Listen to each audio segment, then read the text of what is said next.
Okay, you guys, it was a little bit of technical difficulties. You guys know how the Wi-Fi can be. So, with that being said, we're going to go ahead and get everything on its way because you know what? This is going to happen whether anybody want this to happen or not. This is going to happen and it's going to start right now. Okay, here we go. Okay. Can you hear me now? I hear you loud and clear. Okay, let me tell you something. This has been something else. Do you hear me? Do you hear me? I agree. Okay, so what I want to first do, I want to let you introduce yourself. Okay, my name is John Henry Hill Jr., and I'm running for sheriff of Etowah County, Alabama. I'm a business owner. I'm a husband. I'm a father, and I'm just ready to do the right thing for everybody in Etowah County and all the counties surrounding us. Okay. So you guys, I am interviewing someone running for sheriff. It's a powerful moment for me because I've never gotten into like politics or anything like that. So we're just not talking about just a candidate. We're talking about someone who we want to trust their authority, the community, and take on the responsibility of the citizens. So we're going to jump right into some fundamental questions, okay? What motivated you to run for sheriff and what personal experiences shaped that decision? That's a really good question. So, me and my wife, we had four different plans for this year. We was going to rent us a, a house in Florida, and we was going to live there and live here as well. In October, I was actually at church, and God put it on my heart to run for sheriff. And I did not even know 2026. I wasn't even thinking about this being the election year. I told my wife and I told the pastor at the church that I didn't feel like I would be the sheriff. Um, I, I was praying on certain things when it was put on my heart to do this. And I told them I didn't think I would be sheriff, but I would be obedient to what God called me to do. And I would campaign and I would run for sheriff. However, maybe 8, 9 weeks ago, God told me again to keep doing what I'm doing. I will be the sheriff. And I'm not campaigning. My campaign strategy is not on my faith. I'm not surrounding my campaign around my faith. It's not that I'm ashamed of it, but I know from the past that so many times we've seen candidates say, talk about their faith and their religion and use that as a stepping stone, if you will, to reach out to the people and say, I am a Christian and this is one of the reasons you should vote for me. I am a Christian. I don't necessarily feel like because I'm a Christian, that is what qualifies me for this position. Um, what qualifies me for this position? And I had to do research. I mean, when it was put on my heart to do this, I immediately, me and my wife both, we started looking into, what are the requirements to become a sheriff? Um, what, basically, what requirements is necessary for me to meet to be able to run as a candidate for the position of sheriff of Etowah County or any county? And it, it, it wasn't what a lot of people would think. And I get asked, one of the big questions I get asked a lot of times is, what law enforcement background do I have? Well, I don't have any law enforcement background. Mhm. I am a veteran. I was in the active duty Army. I did do about 13 months working with Border Patrol in Van Horn, Texas. It was called Joint Task Force 6. And that was somewhat of in my opinion, others would debate this, but that is somewhat of a policing or a civil servant position. Beyond that, after my military experience, I did work in bail enforcement for a local bail enforcement agency, and I worked for Gilchrist Bail Bonds for roughly about 12 years. I served bail jump warrants when people wouldn't go to court or they wouldn't pay their fines, when the courts would hold the bonding company liable for certain people, I would go out with my team and we would pick up these people, and their charges were various from misdemeanor to, you know, high class felony charges, if you will. And, you Mhm. know, we everyone we ever put our eyes on besides one person, and I will never forget this one. We got every person we ever went after, and we did it um, in a humane way. Uh, it wasn't violent arrest made. There was no shots ever fired. Um, you know, we did it as respectful as we possibly could because you never know what people are going through. Sometimes, you know, people just miss court, and um, sometimes they're just having struggles. So you can't automatically determine why someone is being wanted by the court system and go after them, you know, just wide open and expect a lot of resistance and fighting. And, you know, you have to use some tact, and you know, your moral compass is very much in play here as well. Um, First and foremost, you have to treat people with Mhm. respect, and you get more respect in return by doing that. So I don't have any policeman uh, history. I've never worked in law enforcement. I've never been in politics. A year ago, I would never have thought I would be doing what I'm doing right now. But at the end of the day, I know I'm being obedient, and I know that I'm the right man for this job.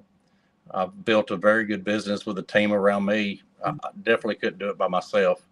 Um, the team that I've built and have established and still have in play, they take care of the business while I'm out campaigning. So my ability to put a team together, we grew into 4 different locations. Um, we've done millions of dollars in business, and that, you Oh. know, to me, for where I come from, that says a lot to me. And there's a lot of people that know me that know of certain accomplishments I've made, and they're proud of me just like I'm proud of myself. I mean, I really am. Um, but I know that I'm the right man for Mhm. this job, and I know the things that need addressed just from knocking on doors and meeting the communities, the concerns that people have, the concerns that I know about personally. I'm definitely the right person for this job, and I'm looking forward to serving the people of Etowah County and giving us something that we have never had in my lifetime and I've never heard of. I know what I'm going to bring to the table, and I'm looking forward to that. Okay. Okay. Okay. So, how would you describe your leadership style just in one sentence? Straight to the point. Um, you know, when straight to the point, I guess would be that sentence. And what I mean by that, you know, people can spend a lot of time stepping around what needs to be done, but as a leader, you're held responsible to make them decisions on the spot and stand by them decisions and make sure in the aftermath, after the decision's been made and the task has been applied, um, at the end of everything, you know, I have to stand back and say, did I make the right decision? And as a human, none of us are perfect, but we have to stand by what we do, no matter what the outcome is. The difference in a responsible leader and a non-responsible leader is someone that does things for the right reasons and not for themselves, especially when Mm. you're serving the public and when you're an elected official, when you're appointed to a job by the people in the community. You're speaking for them people in everything you do every single day. And you have to represent every voter, every citizen, every person, and they're counting on you to make them tough decisions and to make them correctly and to stand by them. And if you make a mistake, you know, as the saying goes, sometimes you have to eat crow, and I've ate it many times. As a leader, you just have to accept that, and you have to learn from your failures or the Mm. things, your shortcomings. I don't like using the word failures because, you know, we make mistakes. That doesn't make us a failure. You know, we get knocked down, we get back up, and that's, you know, that's what has Mhm. to be done. And you have to do it selflessly, not for yourself but for other people. And when you put other people first, your decisions, no matter what the outcome is respected and it's appreciated. And I know it because, you know, I'm not the leader of everything. You know, I have people that I count on for them decisions as well. And I've seen in my lifetime people that stand by their decisions even when they fell short of their goal, and how they dealt with that situation.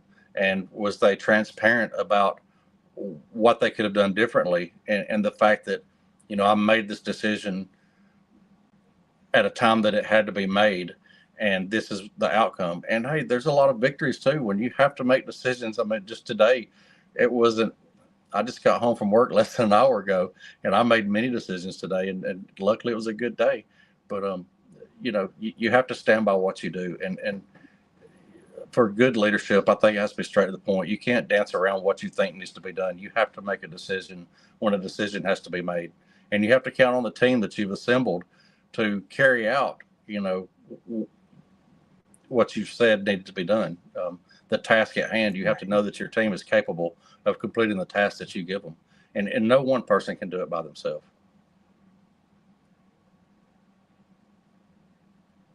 Okay. Okay. So now I want to touch on like some community safety and trust. Okay.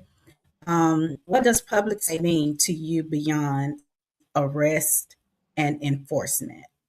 You know, the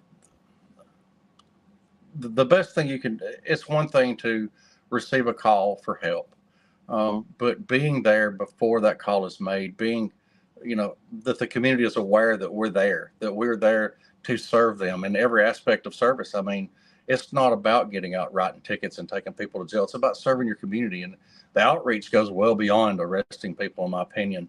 And I feel, and I know there's a lot of people that feels the same way, that there's a lack there, that you know too often, we see deputies, after something has happened, and I do see, things from their, um, social pages where they're trying to do things, and I'm not going to spend a lot of time, any time, to berate what they do, because there is a lot of good being done in the public eye. It's the things that's being done behind the public eye that needs to be changed. But showing up after something happens, that is that is not the full scope of the job. Being there in the communities daily, every day, and for the community to know that you're there and that what is your purpose for there. It's not about driving down the road and seeing a deputy backed into a corner, or off the road and basically, patrolling the streets or being in a certain area when something may happen. It's about getting out and meeting people. If you see someone out, in their yard, pull over and talk to them and say, hey, I'm Deputy so and so. I just want you to know I work this community, and give them a business card with a direct line to them if in case there's a non-emergency need. Maybe sometimes you just, I mean, as a civil servant, what does that really mean? It doesn't mean arrest people and pull people over. It doesn't mean, you know, I'm I'm just the person of authority who is, here at the times when things are bad. If you need me, I'm in this community for you. And that's what we need to implement in Etowah County, not just Etowah County, but all the counties around. If one person, one leader can step up and make these changes, and this is just one small area that needs to be changed. If one person can step up and guide their people in that way and let the communities know, hey, we're here for more than just writing tickets. We're here because we want y'all to know we're here for you. We're here to serve you. Anything we can do within the scope of our duties, that's what we're here for. And maybe when you do speak to these people, let them know, we're not just here to write tickets and pull you over and show up after something bad's happened. We're here to serve you guys. Right. Um, I mean, anything you need, here's my card. Here's a direct way to get a hold of me. Here's the times Right. I'm available, and when I'm not available, here's the next person.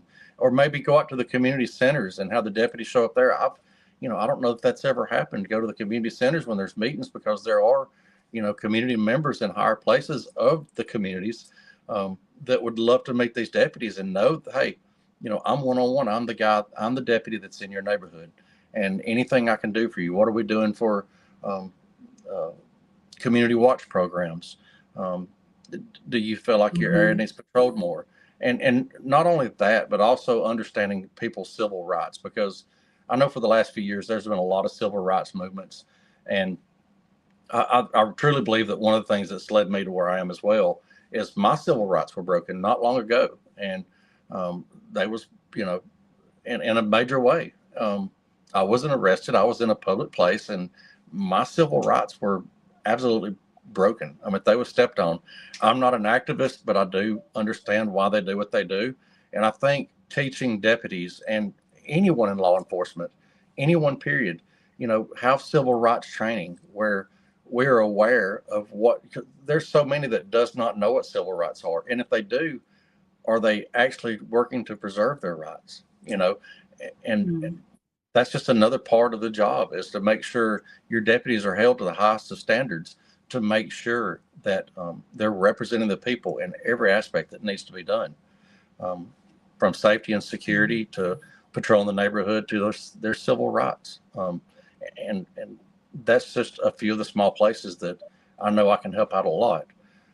One thing I've recently started mhm, campaigning on is, I, until the pay scale for deputies and COs in the jail is fixed, until we have rehabilitation programs that work, and not just for drug addicts, but there's people that need rehabilitation that don't have a drug problem. Until those issues are fixed completely, as the sheriff, I will not take a paycheck. That money will be legally allocated to enriching the lives of the deputies and the jail staff. And some of the monies that's paid to the deputy, or to me, the sheriff, every bit of that pay is going to go toward the community, because that's what I want to do. I want to serve the community. I don't want to serve myself. I've done well in business, and I'm not trying to hang no flags or toot my own horn, so to speak, but I've done well in business, and the business carries me through. I want to do what needs to be done to help the community in every aspect of it. And for nothing, no selfish reasons, it's all going to be selfless help that I want to provide. okay, okay. So what would be one of the things, one of your plans to rebuild the trust between law enforcement and communities? What would be one of your steps towards Well, that? one of the first things is getting out to the community centers where the communities come together occasionally, most of the time, a lot of times once a month, sometimes twice a month, and be there active as the sheriff, Mhm, with my chief of staff, or my deputy chief, and with the the deputies that patrol them areas, and let the community leaders or the community meet these deputies, meet the sheriff, ask questions, mhm, address issues they have, and most definitely, social media, like what you're doing right now, it reaches so many people, and there's so many outlets to reach the people social through social media, and being transparent and talking about things. From me going out knocking on doors, I've learned that one of the biggest things that our communities have is questions and no answers. Um, and there's some that do get answers.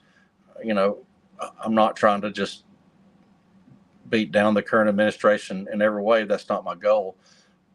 But by going out knocking on doors, I hear from right. people of all aspects of life. The, so to speak, the lower income, the middle income, and the higher income. I've touched all these neighborhoods, and I've learned a lot, and I've grown a lot by doing that, and understanding what their needs are, and questions that they've had in the past that have gone unanswered. By being at them community centers, and allowing the communities to know, hey, we're going to be at the North Gadsden Community Center, which is closest to me, through the sheriff's website. We're going to be there on this day, and we would love to meet the community. If you have questions, please, we'll take time to answer every question we can. If we can't answer it, we will find you an answer. We will reach back out to you, or we'll be at the next one. And if we spend, and that's going to take time. I know that's a big taking to go out and meet the communities like that, but it is necessary. The communities is who elects the sheriff. I've voted every sheriff election. Um, if you when people elect us to these positions, they hold you to a certain standard. We can't just get in these positions and the standard's gone. We no longer have time to do the things we said we would do. That's not acceptable. It's not acceptable at all. The communities want to know what we're doing. That's what they elect us for. They want us to be their voice, to be the action behind their voice, and that's what I want to bring to my neighbors and through the whole county. Is I want to be their voice, and I want them to know that they finally have someone there for them, and to know what their needs are. I've had people ask me this rehab program, and being fairly candid, well, what are your plans to fix this rehab system, or to supplement the pay for the deputies when you can't get it from the commission? Well, let me say this. You know, I, I come from nothing. I fell in that lower class, if you will, category for much of my life. I've worked hard to get where I am, and I got where I am with help and hard work. Um, when you have deputies that are making, and I'm not going to try to say I know the exact number. I'm not going to put that out there because we'll get a lot of hate messages over it. I've got it before. But just say you have a deputy that makes $20 an hour. Well, that's pretty high, but I'll say 17.50 an hour. And they've structured their life around this pay that they get that is far under scale. When they've structured their life and their bills, paying their bills at home, and they're putting their children through school, anniversaries, birthdays, and they've structured their life around this pay that they receive as a deputy. When you go up to that deputy and you say, hey, here's a supplement, or here is a way for you to earn more money, and you give them $1,500 or $2,000, to some people that's not a lot of money, but to someone that makes $17 an hour, that is a lifeline. That will allow you to catch up on bills that you may be behind on. God forbid that, that may allow you to do. We don't know what's going on in other people's lives, but I can tell you that when you make between $35,000 and $45,000 a year taxed, 1,500, 2,000, 2,500, whatever that number may be, um, that changes people's lives. It really, really does. It changes their lives tremendously. And and that's one thing I look forward to doing, and that I've been able to do through business, through having a business, is helping people. And our company does that a lot. We have a blessing box outside of our business, that we just keep food in. And it's not just us, the community has caught on to it. I mean, our neighbors in around our business, they bring food out there to put in the box, and that gives us a feeling. Not just me, but my wife, um, my my sales manager, my driver manager.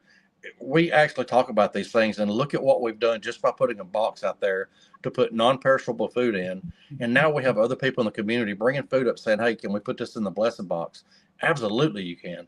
And the people that show up to get the food, and you can just tell when you do something good and it reaches other people. They see your mission and they understand what you're trying to do, and they want to be a part of that. That does something to me, and to my Mhm. wife, and to all of us. It just builds us up inside in a way that you can't put a word to it. It's a spiritual feeling. It's a great feeling to know what we want to do Right. for people. We see other people wanting to do the same thing for total strangers, people they may never see. I want to help someone. And, overall, I Mhm. think that's what's led me to where I'm at, Mhm. is I want to serve people. I really do want to serve people. I want to make a difference. I want to make a difference that people deserve, that people desire for. And I want to be the leader. I'm going to be that leader that sets an example for the other counties. Just like when we started putting food in the blessing box and other people started doing it, when these other county leaders sees us, and city leaders, when they see what we're doing and the change we're making in the communities, how can you not want to be a part of that? I don't think there's anyone in this world, I don't believe it with my heart, that anyone in this world does not want to be a part of something that betters everything. I mean, imagine a world where we go back to opening doors, where we say hello, how are you doing today? And it's not just a question or way of passing by, but you genuinely care. And when someone opens up and says, well, today's not a great day, you stop and you just take time with them. Hey, well, what can I do to make your day better?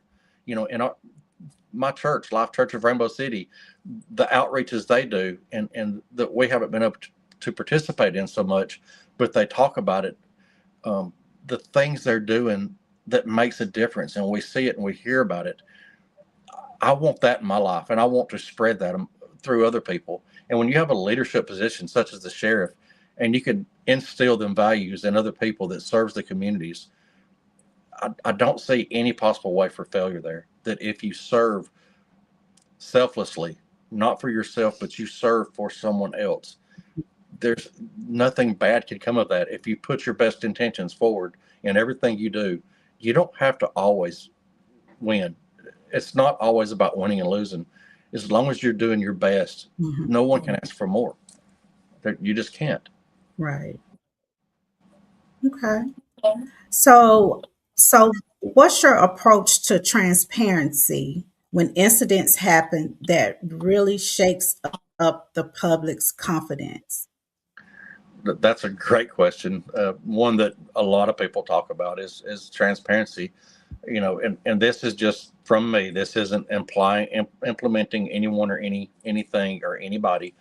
Um, no matter what it is, good or bad. You know, so there was a someone lost their life in the county jail last week. And before I even seen it on social media, the family reached out to me, and I didn't even know the family. They knew I was campaigning, and they reached out to me, and that's how I found out about it.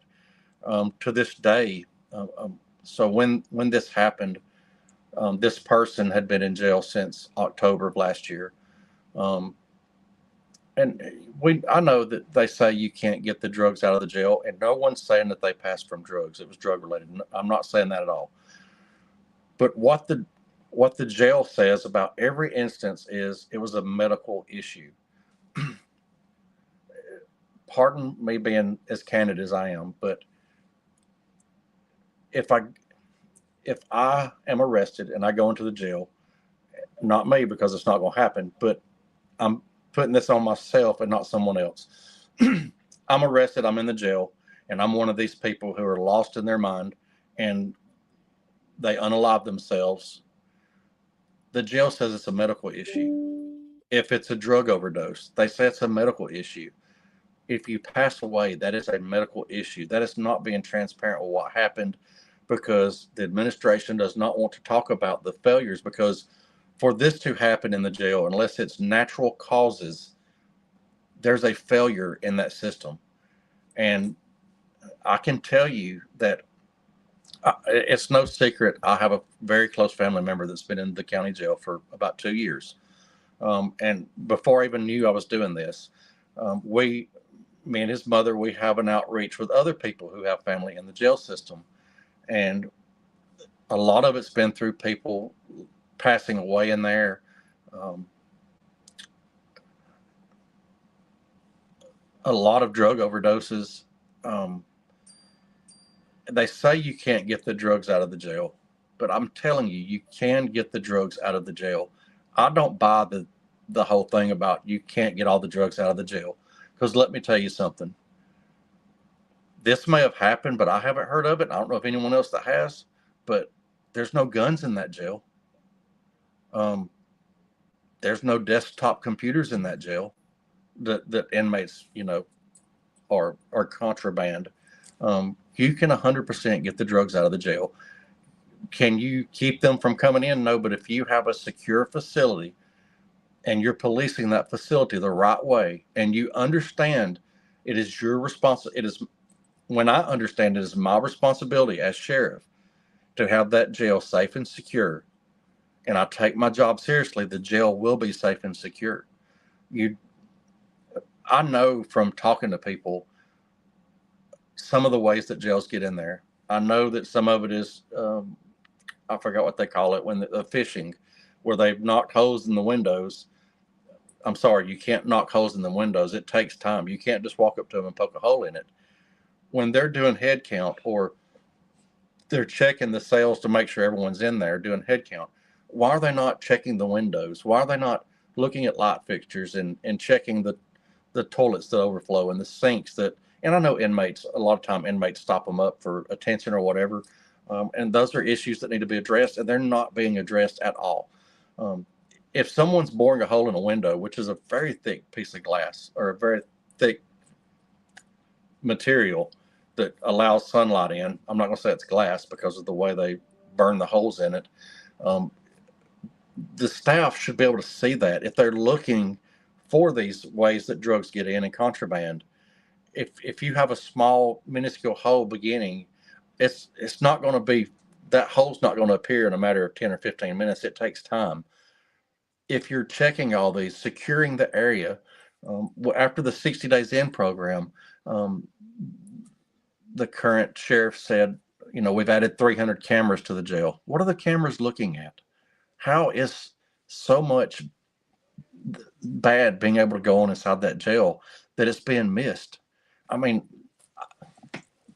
um, if they're doing their job correctly, if they're trained to do their job correctly, and they're being held accountable to do their job correctly, which is what I will be doing as sheriff, there's not going to be holes in the glass. There's not going to be drugs in the jail. There won't be. They, they show the video of the deputy running the dog through the jail, sniffing the outside of the doors. The drugs aren't on the outside of the doors. They're in the cells. You can get rid of them. Them drug sniffing dogs, they're very, very good at what they do. They can walk them around a car and most of the time find drugs and contraband inside of a vehicle. Why can't they walk them in the jail cells and sniff them out when they go in there to toss the cells, as they call it, or search the units and search the people? And if you do this often, you can get the drugs out. But the drugs aren't just being fished in, they're being brought in by staff.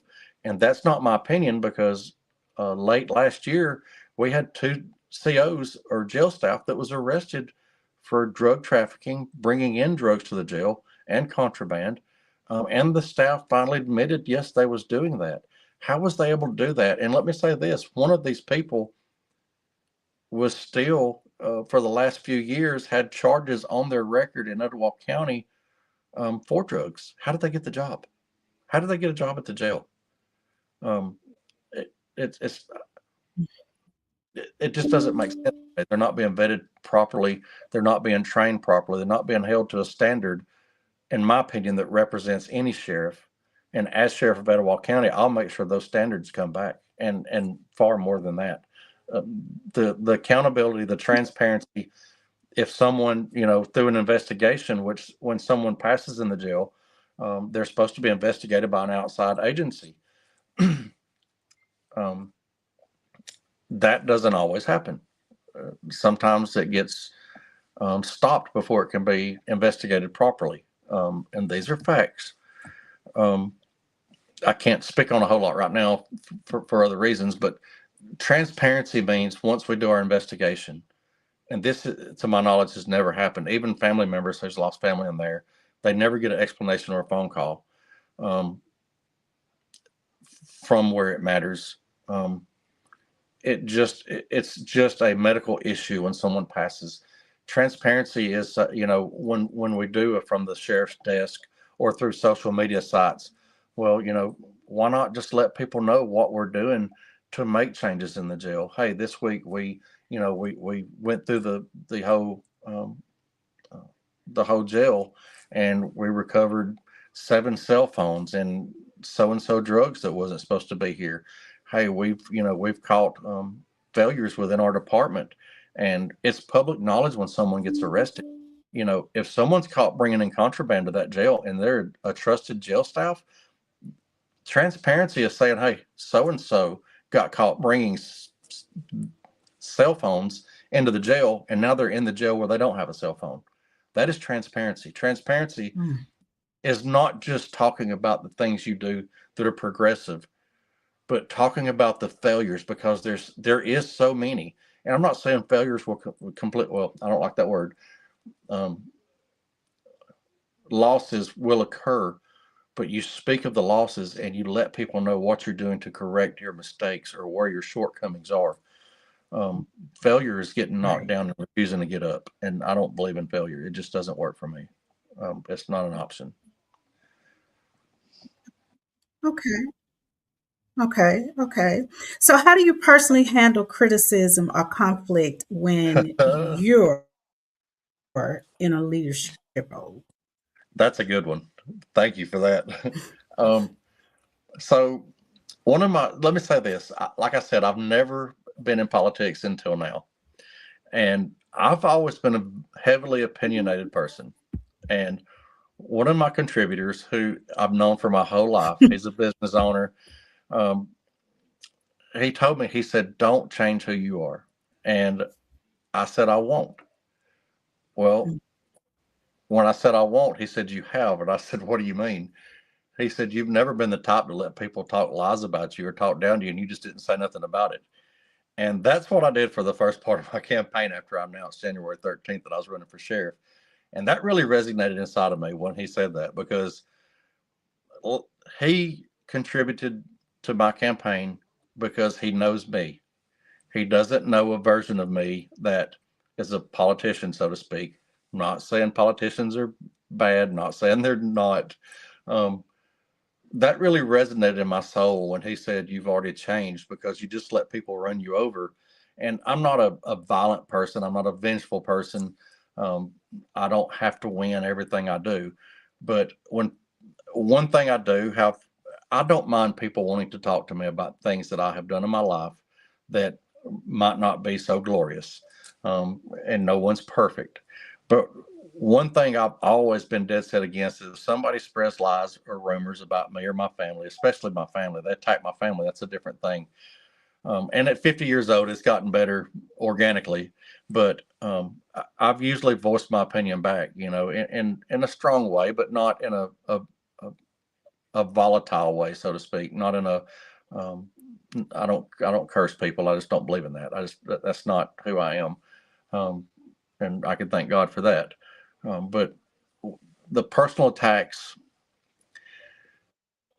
I'm not as good with them as some people. Um, I will speak my mind. I will stand up for myself. I'm very big on standing up for myself and for my family. I believe in standing up for what's right. And even just because it's right to me does not always mean it's right to them. And, there's three truths in every story. There's not two. Mm. There's my truth as I see it. There's their truth as they see it, if they're being honest. And somewhere in the middle is the actual truth that everyone else is going to understand. Because if you're not tied to something tangibly or personally, you're not going to feel the same truth. And if you believe in something so much and your moral compass is correct, and you're doing it with an honest heart, my truth is going to be different than someone else's truth if they're doing it the same way. So one of the things I've tried to do, and I've gotten pretty good at it, I think, is try to look at things from someone else's perspective. Take myself completely out of my shoes, put myself in their perspective, and also take myself out of my perspective and theirs and look at it from a neutral point of view. And try to find somewhere within them three truths that everything can fit and match right, and speak on it. And it's not always accepted the other person, and maybe I'm the other person at times and I don't accept it properly. But that's where forgiveness is what we have to have in our heart, is the ability to forgive. You don't have to forget things, but if you can forgive people, I mean, you know I said I wouldn't go religious, but the Bible teaches all about forgiveness and loving your neighbor. And when you're in conflict with someone, it's so easy as a human, which we all are, to have that grace in our heart. And at 50 years old, I think I'm getting better at it, and meeting other people and just coming to the understanding that someone else may have their version of the truth and it might not be inaccurate. It just doesn't coincide with my truth. So that grace and that Right. ability to forgive is something that's very important. And dealing with personal conflicts, I'm getting better at it. I mean, and there's a lot of attacks coming in of people that just support the current administration. And I try to tell people, I'll even privately message people on Facebook or social media sites, you don't have to vote for me. You don't have to agree with anything I say, but by God, you're a 52-year-old man, or you're a 47-year-old woman, or you're a grown man or a woman. Act like it. Have some sense of respect and dignity. And I try to take that away from social lies. I try to put it to them. And sometimes I've had a couple of people, hey, I appreciate you reaching out to me this way. And they've actually listened to me more, and they think that their beliefs align with what I'm saying. So it's worked as far as getting some people on Team Hill, um, and other people not so much. Um, but you don't have to, in a competition, so to speak, or an election like we're going through. People does not have to agree with me. They don't have to agree with him. We are all allowed to believe in what we believe in, and do it passionately. Do it with all your heart. But be humane. Be a treat me the way you want me to treat you. Treat everyone the way you want to be treated. I mean, it's self-respect. Right.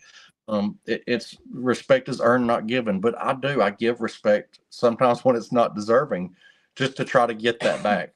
Sometimes you Mm, have to get a little to get a lot. And that's mm. another thing I think I'm learning at 50 years old is being in the public eye and hoping that the public will see who I am as a person and understand that I'm going to bring something to this county that we've never had. And I can promise you that I will absolutely bring something here that we have never had when I'm elected. And if everyone just votes, even if you don't vote for me, it is so important to vote for who you believe in. That is the only way your voice is heard in an election, is to vote.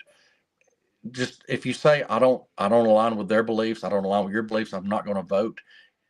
You have to pitch the scale one way or the other. If you want your voice to be heard, pick one thing above the other and say, "Hey, we're going to give this one a shot." And and let your voice be heard beyond that. If the person you voted for is elected, and I hope you vote Hill and I'm elected, that door has to be open. That community has to be reached. And anything that I wasn't able to let you know that I stand for that aligns with what you believe in, let me know where you stand in certain things, and let's see if we can work things out. Let's work towards fixing what is broken, or make each other understand that it's not broken, or what we need to do therein to make things work better for everyone. I mean, at the end of the day, I, I, you know, a lot of times I'll get on social media and I'll type something out, and I do use Chat GPT. I do. People says, "Oh, that's Chat GPT." Absolutely, it's Chat GPT. Chat GPT is better at structured words than I am, but you still got to put in there what your intentions are, and it structures all that for Mhm. you. And they use that against me like it's a degrading thing, and if it is, I mean, so be it. I'm not going to lie about it. Uh, Not everything I post is Chat GPT by no means. Um, you have to put the parameters in there to reach the outcome that you're looking for. Um, People try to use that to berate me. That's Chat GPT. Well, yeah, it's absolutely Chat GPT. The president don't even write his own speeches. I mean, I'm going to be sheriff. I'm not going to write mine either. I'm going to put in there what I want to be said and let it arrange it for me. Um, but you Okay. know, Okay. Okay. Well, we're going to talk about a little bit, touch on mental health and crisis response and training. Um, absolutely. what changes? What changes would you make to training about mental health, de-escalation, and crisis response? So let me say this. Uh, they have recently sworn in officers in the county to assess mental health issues within the communities when they're being called out for service. And I think that is absolutely. I went and seen Judge Hassel, who's over the election process in the county, this past week. And I told him, I said, "Hey, that is a great move forward. That is absolutely incredible, because a lot of deputies, I don't know that any deputies until recently have had training in mental health. And so many times you'll see, say, my neighbor's cousin gets arrested, and they've known this cousin their whole life, and they know that this cousin isn't a bad person. They just have certain challenges in life that a lot of us don't have. Well, if deputies aren't able to respond to that need, and for so long I know they wasn't, but now deputies are being trained to understand that there is a mental challenge there with some instances, and they can call these resources out to come out and evaluate people and see if there is a mental health problem. And I'm like, I was given this shirt. I don't know if you see this, was Mental Health Matters. Mental And health when I wear matters. this shirt in public, my sales manager gave it to me for my birthday. It's a great feeling shirt, and it gets a message out. When I wear this shirt out in public, just not even realizing that's the shirt I put on today, I'll be checking out somewhere at the Dollar General store. Is that a plug? Can I get money for that? Dollar General. I'll work at the Dollar General, and they'll be checking me out at the register, and someone will be like, "Your shirt is absolutely right," and you could tell it's heartfelt, like they're dealing with something in their personal life. And so many times we'll be out in public, and I'll have the shirt on, and just people walk up to me and be like, "I love your shirt." I mean, it could say anything, but it says mental health matters. So understanding that there It is a need for does. mental Mhm. health is so important. And too often, I'm speculating. I'm certain of this. Too often, people are put in the judicial system that they do have mental health challenges. And the fact that they're now trying to grow this, Judge Hassel, Scott Hassel is, with the sheriff's department. It is deputies in the sheriff's department. What Judge Hassel told me is he's trying to expand that program throughout other counties, and that is such a huge milestone for any department. He's getting it in the city. He's said that he's trying to expand that through other counties, and that alone will, if they keep progressing, if they keep moving forward with progress in this area, there's going to be a lot of people who's not tied up in the judicial system with fines they can't pay, with their disability checks, that's not locked away into a cell where they have these bad thoughts of maybe doing something against their, self harm or harm to others. If we can relieve any, just one, all it takes is one, and it worked. I mean, if you help one person, it's worked. It's worth it. The money's already there and it's being paid to these people. If we help one person, it was worth it. I mean, I say that, in this election process, I tell people, if you truly believe in what I stand for and you really support me, get three more people that supports us, get them to call me and get them to get three more people that supports us. Let's grow this, what we need to have the outcome that we know we need. The same thing with mental health challenges. There's a community there of people. Um, it's birds of a feather flock together, I guess is a fair way to say it. Um, People meet, like with the Special Olympics, you got a bunch of people that come together, um, and they network, so to speak, or their families network together where they can all get together. They have, organically, they have common ideals of things they like to do, such as a friend we had in Missouri, Uncle Ernie. He was a special needs person. Um, the greatest, oh man, the greatest person you could ever meet. He loved everybody. If um, I lost my train of thought. Yeah, he had a whole baseball team. He had a whole community. So that's what I'm saying. There's a whole community of these people that have mental challenges or disabilities. If you reach one person and it spirals into more people, the outreach therein, and not just that, the growth these deputies get to understand mental challenges or disabilities within people. Every instance is a learning stepping stone for people. When I first started, towing vehicles, like I own a towing company, um, it would take me 10 minutes to hook up to a car. The more cars I hooked up to, I could do it in 8 minutes. And before you know it, I could do it in 7 minutes. And I could do a similar situation in 3 minutes. And now I get out there and I know what I got to do before I even do it. Well, as these uh, deputies who are there to evaluate mental challenges within people, the more of these issues they are called out to and they start understanding. And it's very important that these people care. And I believe they do. The more that they learn by being in the community, assessing these problems, the more care, the more that the people that are getting this help will speak on it within their networks, and their families will speak on it within their families' networks. And then there's going to be an outreach of people's going to come together and say, look at the change we're making in this community and look how good it's working for us.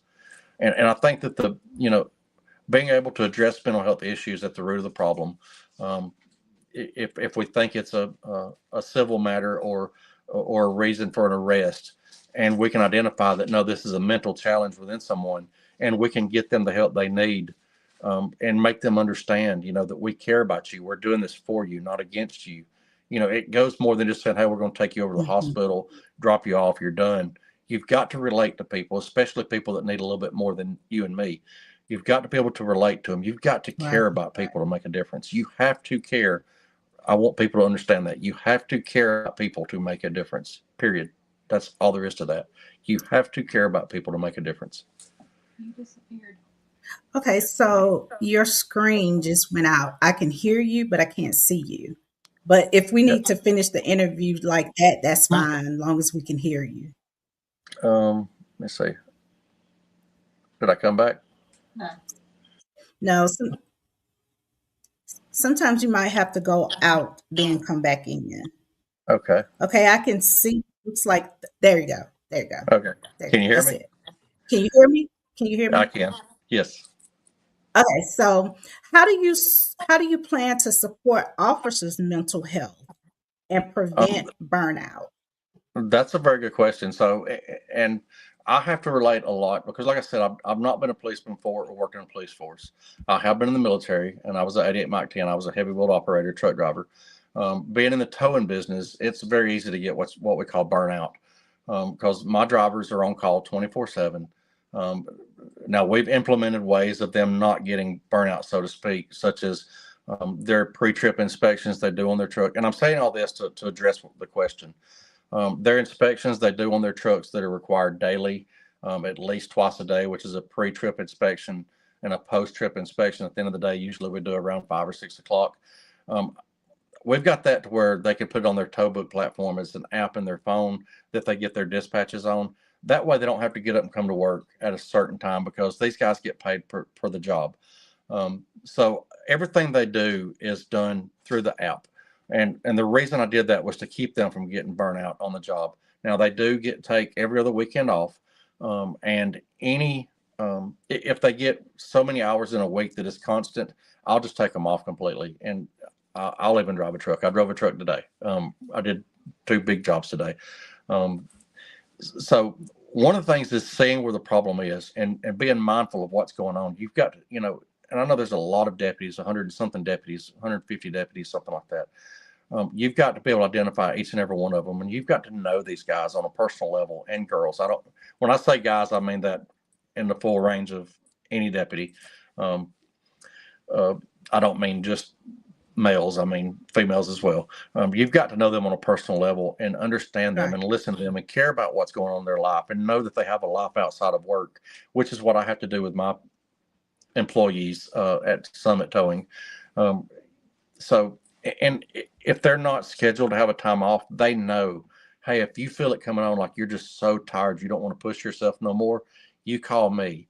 And if I'm not that tired, if I'm not just out in the middle of something, I'll come take over. Or we've got other guys that will take over. Don't let yourself get to the point that you can't go no further and you're out stranded somewhere and your mind is just so far gone and you're so tired that you just can't move on, but you're still pushing your body because at a certain point,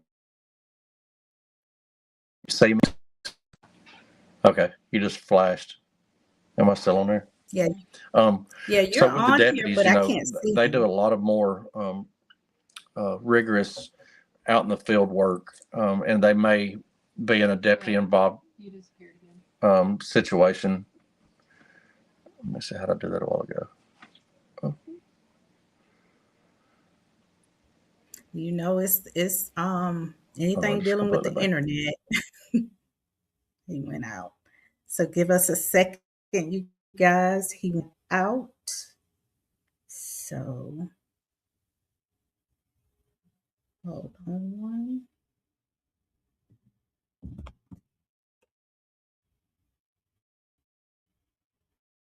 Back.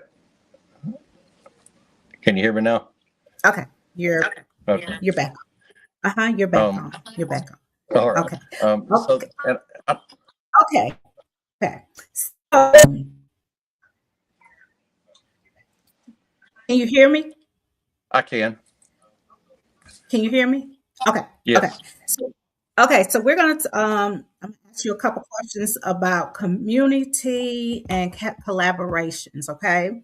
How will you involve community leaders, nonprofits, and everyday residents in shaping safety strategies?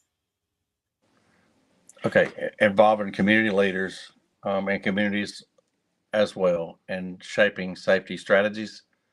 Um, that's a really good question. Um, and once again, I think that once we reach out to the community centers where the communities come together to meet, where they gather to meet, if we address the issues, because we can't be everywhere at once. Um, you have to listen to people and try to understand. Right. Get yourself to a point where you understand the issues within each individual communities, because I know some communities have issues with stray dogs running the neighborhood, and there's a danger there. I know some communities have issues with people speeding on side by sides or four wheelers, or just traffic itself, cars or big trucks traveling too fast. If we target these areas where there's issues and we let the community and the community leaders know that we're there, we want to address your issues. We want to address them legally. We want to address them to your needs and what exactly is your needs with this situation? And what is the legal standpoint on what we can do to provide that need for you? And not just find out what we can do, but make sure we go out and do it. And we do it in full force. We make the communities aware. Hey, we're here. We're here to fix what's broken. And first of all, why are you out here on your side by side? Why are you letting your dogs run wild? Do you know that you have neighbors that have a concern there, and they have a legitimate concern? And there's laws to protect your neighbors who have issues with this. And we're here to enforce the law. We're here to address the neighbors' concerns. It's not about just showing up and letting them know we care about what your needs are.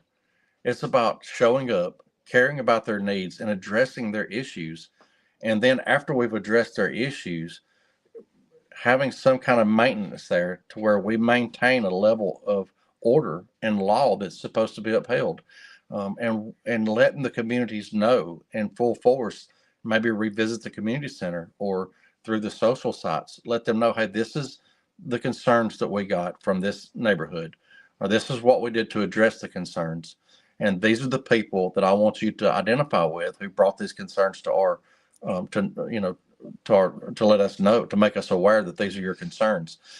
This is what we've done thus far to address your issues. Is there any issues furthermore from this? And do you have any more issues? Being present at these meetings and letting the communities know, hey, we was here last week. We're going to be back the same time next month.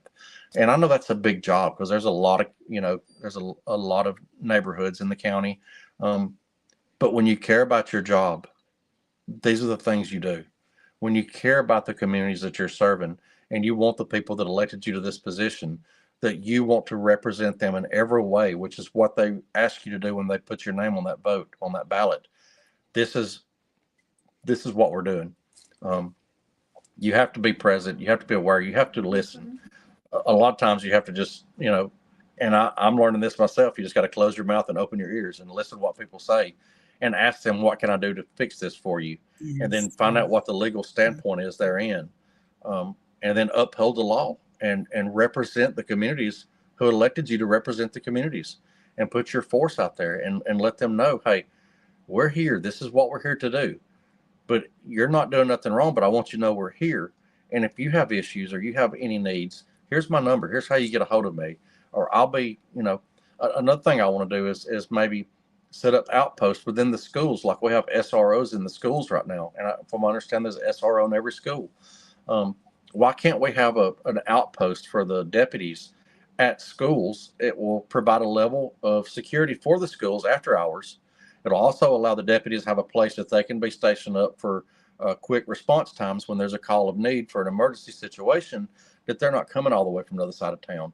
And I know that the staff has to be, we have to be properly staffed at all times. Um, but having these outposts in the schools, and that would require me to go out and work with the Board of Education. And I've already talked to someone, because I will be the sheriff, but you know, to work with the school systems to create these outposts, so to speak. That way, patrol cars aren't sitting there idling all night long. Maintenance and wear and tear on the vehicles, which I know a lot about being in the towing business and having a shop. Um, Maintenance on the vehicles, runtime, services on the vehicles, giving the deputies a place that can be monitored, through camera systems to make sure they're not just sitting there relaxing, sleeping. Not saying they do that now, not implying anything, but making sure that they're there doing their job, what's required of them through their services to the sheriff's department, and holding them accountable at all times that they're on the clock or they're on duty serving the communities that they're actually serving, and not just in that outpost, but they go out for regular patrols in the neighborhoods where they've been asked to patrol. It's a matter of putting everything together. It's nuts and bolts, putting everything together, building what needs to be built properly, the right way, and letting the communities know that we're doing it for them and doing it the right way. Okay, okay. So how do you plan to make the department more accessible and visible in a positive way for the community? There has to be an open door policy. And, you know, people can say that we have an open door policy, but even beyond the community centers, you know, I know the sheriff's job is very overtaking, and it can be a lot, but that's where you have to strategize, and you have to put, you have to put everything in order. You have to have a way, a routine, a standard of way, SOP, standard operation procedures, I call it. And if you say on the 7th and the 11th and the 18th of every month, for 3 hours, this designated 3 hours of the day or 6 hours of the day, I'm going to be available to the public. And what you do is you put your name on a list, because I know there'll be a lot of people. I know that already, just from me networking and knocking on doors. Many people saying they want to talk to someone and they can't get through to them. If you have that open door policy and you're given, hey, this is your time, we're going to give you 10 minutes. Is 10 minutes enough, or do you need 12 minutes? Do you need 17 or 20 minutes? This is where we're going to fit you in. This is your time. How urgent is that? You have to prioritize certain issues, and you have to prioritize it with an open mind and open heart, and understand these people have serious issues. They wouldn't be coming to your office. You have to give them their time to be heard, and you have to give them an appropriate response. And you know, you have to address the situation. You have to give the people what they want from a legal standpoint, and let them know that they are being heard, and then make your presence known. That if like I said earlier, and I know in my community, I see people on the social website, social media pages, these dogs running all over the neighborhood. This dog attacked my cat. Well, that is an animal control issue. It's also a deputy issue, because it's illegal to, there's a leash law. If we're out there present, you know, and we're letting the communities know, hey, you had a problem with these dogs running in the neighborhood. Um, we're here to address this problem. Who's we see a dog running around? Do y'all know who this dog belongs to? Well, we go knock on the door. Hey, we're here policing the neighborhoods. We're doing what we're paid to do, what we're supposed to do. And is this your animal? Okay, they say yes, it's their animal. Okay, what can we do to help you make sure this doesn't happen again? Not just, hey, we're going to throw the book at you. Now, if that dog has caused damages or hurt someone, God forbid, that takes it a step higher. But you have to assess each situation accordingly to what's going on. It's like I said, it's not about just going out, putting handcuffs on somebody, and putting them away, and putting them in a system. When you make it, just understand that, yeah, my dog keeps getting out. It keeps going under the fence. And look over there, you can see where I put blocks under the fence. Um, there's so there's people that don't understand how much technology has progressed to understand there's a collar you can put on a dog, and if it goes outside of an invisible fence, that dog will turn and come back if you train it the right way. Maybe that little bit of an outreach to that neighbor will be like, hey, you can either, this is your warning. Either you can go spend $300 on an underground fence because it's your dog. You're required by law to have it on a leash, so to speak. On a leash is the legal way of putting it. That collar and that invisible fence is a leash, because I know it works. I know 100% it works. Let them people know, hey, there's this out there. Either go buy this if you're going to have this animal, and put this $300 system in play at your home, or you're going to go to jail and it's going to cost you $1,000. And I would rather help you Mm. do this the right way, where you're happy and your dog's healthy and your neighbors are happy and everybody's working together again, and we're smiling at each other and we're happy with each other. You're invited over to barbecues instead of come get your dog out of my yard. You know, why not do something that works? Why does everything always have to be, I just want to get at them. I can't stand them because of their dog. How can someone not like someone because of something else? Get to know them. What can we do to help each other? If you, I can't say it enough. If we help each other, we do right by each other. Think about how great that would be. I mean, that's a world that none of us knows about. Where does, if it's possible, when does it start? Where does it start? Who starts it? Who helps make that happen? Someone has to step up and say, hey, this is what we can do. Let's do different than we've ever Right. done before. And let's live happy. Let's live together. Let's live in peace. And if your dog gets out after this, hey, I'll call you and I'll tell you the dog's in my backyard. I threw it piece of cheese because I know dogs love cheese. I'm a dog lover. Dogs love cheese. I throw your dog cheese. Come get out of my yard. Is your batteries working in the collar? Or what can I do? Instead of being, I can't stand them people. Their dog's out again. Don't hate the people because the dog got out. That dog's job is to get out of the fence you put it in. I mean, you can't, you just can't make it under, you can't expect a dog to have human reactions, but we can't Okay. expect humans to have a human reaction. And if we help each other Right. have that human interaction and reaction with each other, it would be so much better if we cared about each other than was always fighting against each other. And I just can't say that. That's I want that world. I want to see a piece of that world. I want my kids to live in that world. I want my grandkids to live in that world. I want that to be the legacy I Right. leave behind. That we care about people. That Sheriff Hill showed us how to love each other. I really believe that with all my heart. I do believe that with all my heart. Mm. And if I can impact any part of any community that way, that will be the legacy I'm proud of that I leave behind that my kids will talk about and their kids will talk about. Okay. So I have a couple questions from a concerned citizen. She said, "What do you think about bringing back the DARE program for the school systems?" I mean, it worked. I know because this is my timeline that Nancy Reagan started the DARE program. I mean, it was something that she started nationwide. And I remember as a kid in school myself, the DARE program. You know, drugs are so much different now than they was when I was a kid. And either way, a drug is a drug, and it tears our communities apart. There's no such thing as someone with a slight drug problem. If you have a drug problem, you have a drug problem. Um, and the drugs have progressed into something,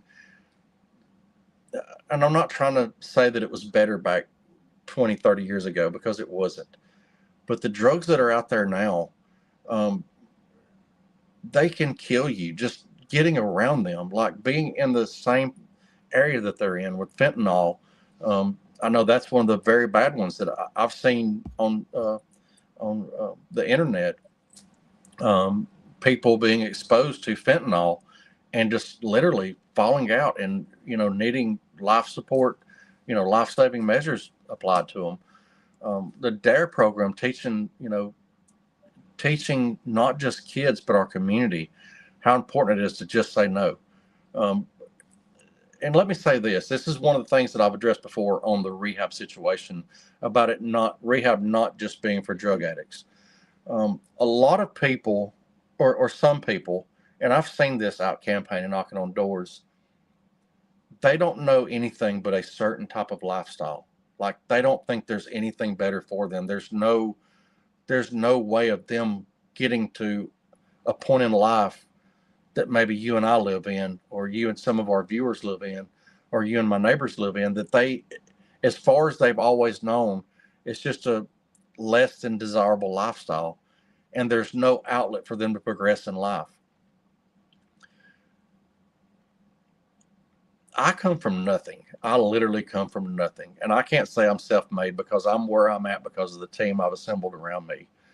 Um, and I'm addressing your question about DARE with this, what I'm saying.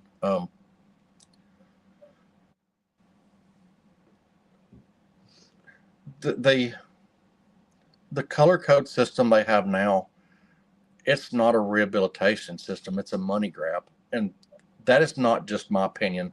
That is the opinion of many, many people. I've never been in that system, but I've opened my ears and shut my mouth and heard what people said. When you are called to go up there once a week and give them a urine sample and they test it for drugs and you pay them money and then you leave and you have to go back next week or 2 weeks later or whatever it is. Um, you have an amount of time there that you can go do some of these pharmaceutical drugs or these, what do they call them, whatever drugs they're doing. They don't have any outlet to grow who they are in the community because all they've ever known is go give this sample, give them what little bit of money I have, go back home with 10 or 15 or $30 that I've got until my next check comes in because they're or the lifestyle they're living, it doesn't, they can't even pay their bills because they're giving all their money away to the county system. Um, and there's nothing, no positive interaction that the county gives these people who have never known anything different than this lifestyle. What if we create, or we will create, a rehabilitation system that doesn't just take a urine sample and what little bit of money they have left for the week? People can't even pay their power bills. They can't buy decent groceries. They can't feed their families. So what is the county doing for these people besides taking their money and a urine sample? Nothing. There's nothing being done to say, hey, you're working towards something through this. This isn't just a monitoring system. We're working to help you grow your life and your lifestyle. We're going to help you get to a point in life where you might not even know it's possible. And I think I have a lot of friends in business that come from nothing, the same place I come from. And they've done well because of teams they've assembled around themselves. And guess what? The number one thing holding these people back from being even more successful is help. You can't find people to work. Why not? Why don't we require these people to hold down a job? And if there's a reason they can't be at work, when I was in the military, you couldn't just call in sick. You can't just call and say, I don't feel good today. Hmm. Or, hey, I stayed up too late last night. And I just don't feel like working today. You have to have a reason. Go to sick hall. You have to get a report from sick hall. Um, if we monitor more than just their urine samples and take their money, we monitor the fact that you are progressing your life. And it goes a step beyond just knowing they're going to work daily. We get report cards from our kids to make sure that they're maintaining a level of education that is growing their minds and developing them into responsible adults. Well, we have adults who are not responsible adults. Why can't we get progress report cards, so to speak, from their employers and have a system that monitors that and let them know that through your efforts, through everything you're doing, there is a chance you do have the ability to grow into a lifestyle that you've never known before. I can remember the first time I went and paid cash for a car and didn't have to make payments on it. And it was a glorious feeling. It was a great feeling that I saved money, you know, to be where I'm at in life now and to where I was. If someone at some point did not say you're worth helping and someone did not help me, I would not be having this interview with you right now. I don't know where I would be, but I know from someone helping me in God's grace, undeserving grace, that I'm where I'm at. And if I can instill on people to help someone else and we can make a pyramid effect and people just keep helping people in every way possible, just help someone. It don't matter what you do, just help them. If you say they need help, just help them. You don't even have to ask them what they need. Just do anything to help them. You will create a loving atmosphere. You'll create neighbors. You'll create a caring environment, and it can be infectious. People can get addicted to just helping people. I know that for a fact, especially when you see it work. I mean, when you see it work and you know you're pushing this effort and there's someone standing beside you, not in front of you or behind you, but they're standing beside you and they're pushing the same effort and it's just going out in the whole community. Can you even imagine what that would be like? Can our viewers imagine what a life like that would mean? How, I mean, and yeah, that goes beyond just being the sheriff, a pillar of the community, a representative of the community. That's the sheriff I want to be. That's the sheriff I will be. Okay. Okay. Okay.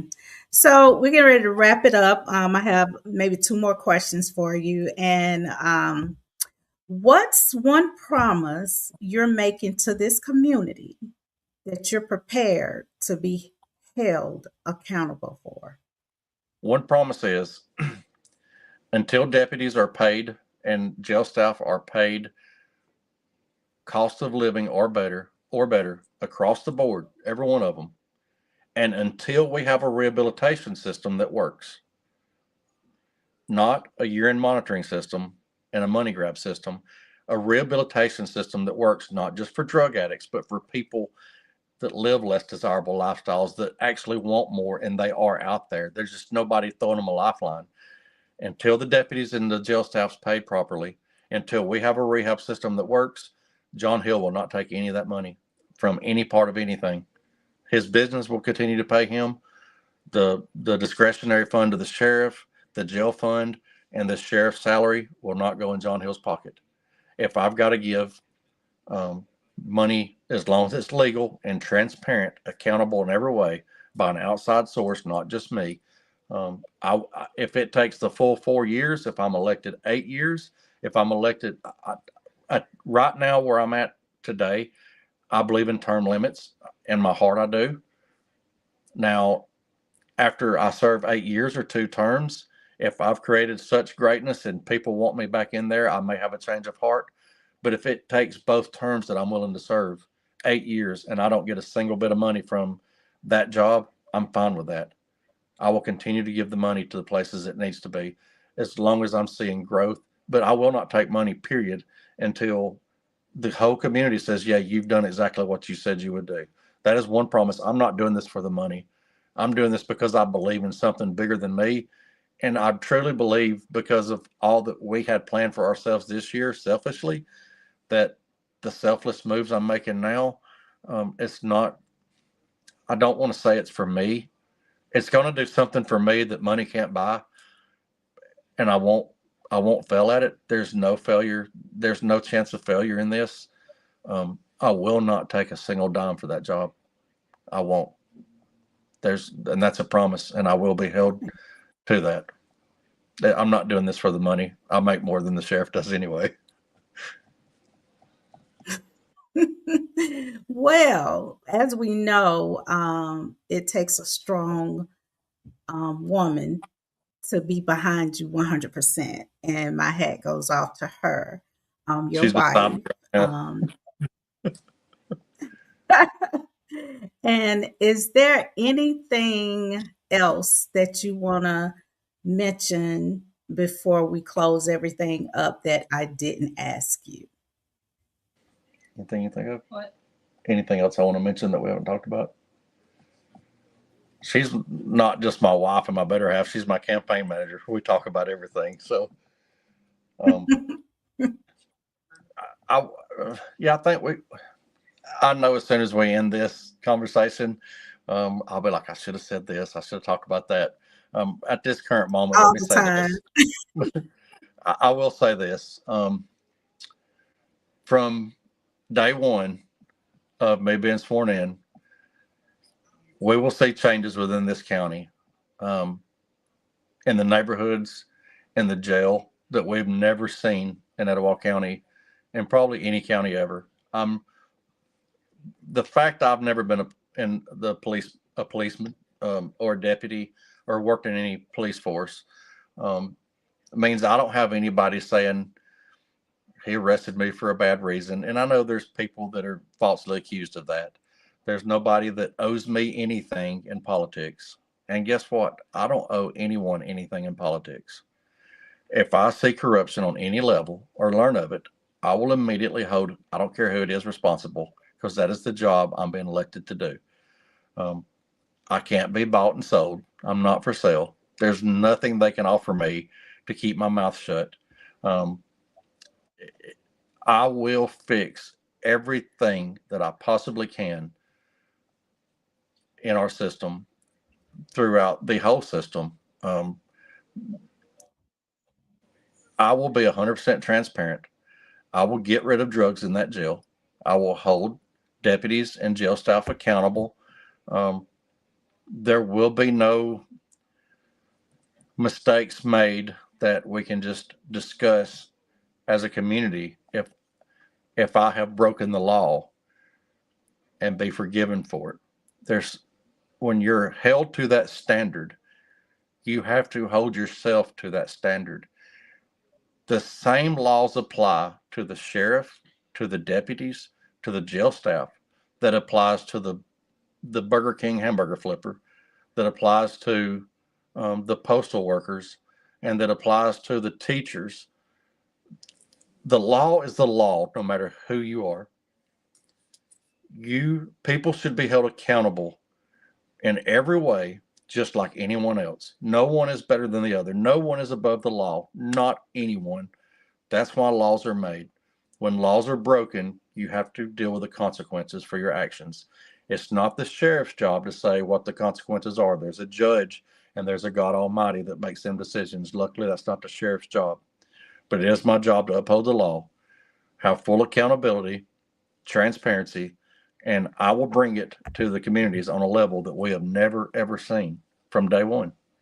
And I will make sure, because I will be proud of these changes, that the communities will see through social media outlets, whatever we can find, the best way to get our message out. These are the changes that have occurred on day one. These are the changes that have occurred in the first 7 days. These are the changes that have occurred in the first 30 days. And we'll keep on going with it 45, 60, 75, 90, whatever we have to do. There will be a way for people to understand they elected the right person for the job. They voted the right man in for this job. He is doing everything he said he would do, and he is doing so much more. And when he said he would listen to our needs and address our issues, he is absolutely doing it 100%. And when them 4 years is up and it's time to vote in again, it's going to be, there's not going to be nobody wanting to run against me because I have done my job the best it can be done. Okay. Okay. Well, I hear you. And especially when you said about when I asked you the question about the mental health and the burnout of officers. That's very important as far as like the burnout, because just on even on a regular job, you can get burned out. Absolutely. And if you don't have help, you have to go in, so you can get burned out, So the questions that I asked, the answers that I did receive, um, I think everybody was looking for those answers with those particular questions, because sometimes, most of the time when people do an interview, anything dealing with politics, they talk about the budgets and all of that, that particular side of it. But I wanted to get to know you on your character. I wanted to get to know your thought process when it comes to um de-escalating situations. That's very important. And why people don't trust the police officers. That didn't just start now, Mm. it's all over the world. Why people don't trust police officers. But I will say, thank you for reaching out to me. This has definitely been an interesting interview, even for myself, because it was different. So Thank you. I challenged myself.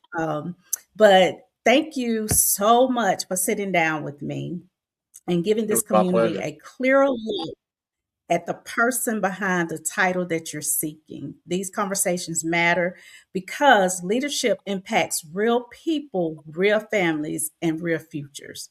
So I appreciate you coming on. If you want to come back on and give us a follow up of what's going on, you have my number. You know how to get in touch with me. And thank you so Absolutely. much for coming on live with Vicky P. Thank you for Thank taking the you. time with me. I Well, appreciate it. you're welcome, and you have a good night. You too. Thank you, Vicky. Good night. God bless. All right. All right. Bye bye. All right, you guys. So now it is time for me to do some promotions as usual.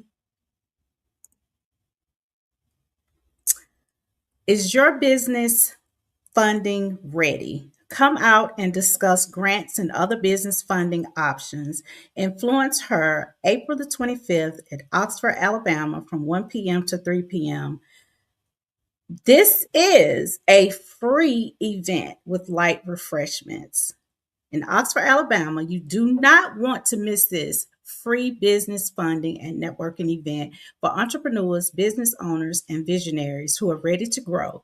This is more than just networking. We're bringing information, connections, games, giveaways, and real conversations around grants and other business funding opportunities. And yes, we have prizes. One lucky winner will walk away with their choice of a free grant readiness session or a ticket to upcoming grant writing class. A second lucky winner will take home a business starter package filled with tools to support their entrepreneur journey. We are also looking for vendors and vendor spots free.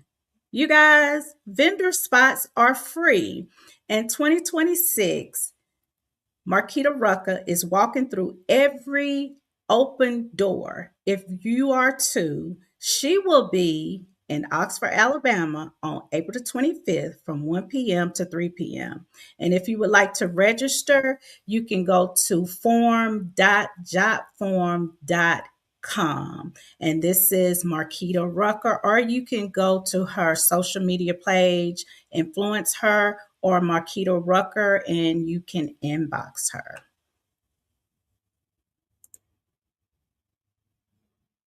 Influence her brunch, business brunch, and award ceremony. It's going to be Denim and Pearls, built, polished, and expanded.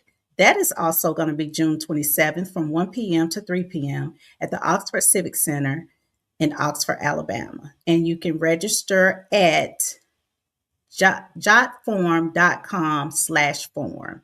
Again, you can go to Marquita Rucker's page and inbox her for more information. So it is vendor opportunities. If you are interested in vending opportunities, you can also go to her social media page, and there will be awards and recognitions for influence heard.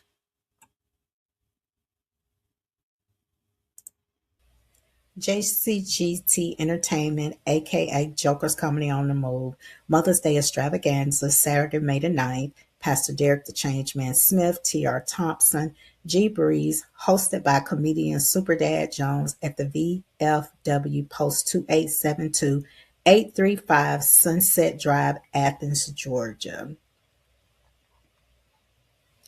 H&H Field Fest, Southern Soul meets country vibes for an epic outdoor experience. Live performances, real Southern Soul energy, vendors, crowd control, country atmosphere. Early bird tickets $20. At the gate is $35. Saturday, May 16th, H&H Farms in Foster, Alabama. Gates open up at 4 p.m. The Manhattans in Augusta, Georgia, it's official, you guys, for July the 25th at the Miller Theater. It's official. The Manhattans, Augusta, Georgia, Miller Theater. Be there.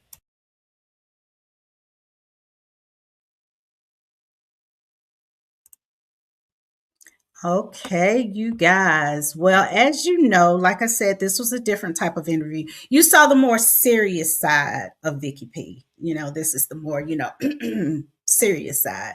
But to everyone that's watching, I hope this helps you think, reflect, and ask your own questions about what safety, trust, and responsibility should look like in our county. Stay informed, stay engaged, definitely stay engaged and stay connected to what's happening around you. As always, thank you for tuning in to Live with Vicky P, where we bring real voices to the table, real conversations to the forefront. Until next time, keep showing up, and keep showing out. And next week, I will have SRJR Productions on Live with Vicky P. As usual, is always a vibe on the Lucky Peace Show. Good night.